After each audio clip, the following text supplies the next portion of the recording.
হজরত ইদ্রিস আলাইহিওয়াসাল্লামের ঊর্ধ্বাকাশে গমনের বহু বছর পর ওয়াদ, সুয়া, ইয়াগুস, ইয়াউক ও নসর নামে 5 জন সৎ মানুষের আবির্ভাব ঘটে।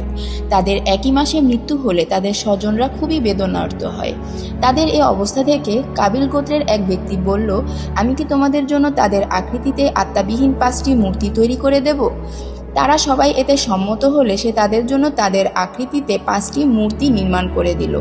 এরপর লোকেরা তাদের রক্তের সম্পর্ক অনুযায়ী এই মূর্তিগুলোর নিকটে এসে এগুলোকে নিজের ভাই, চাচা ও চাচাতো ভাইয়ের মতো মনে করে এগুলোকে সম্মান ও এর চারপাশে তাওয়াফ করতে থাকলো। শয়তানের নির্দেশে তারা তা করে এবং তাদের সম্পর্কে মহান আল্লাহ বলেন, তাদের অধিকাংশই আল্লাহর উপর বিশ্বাস করে, তবে শিরক করা অবস্থায়।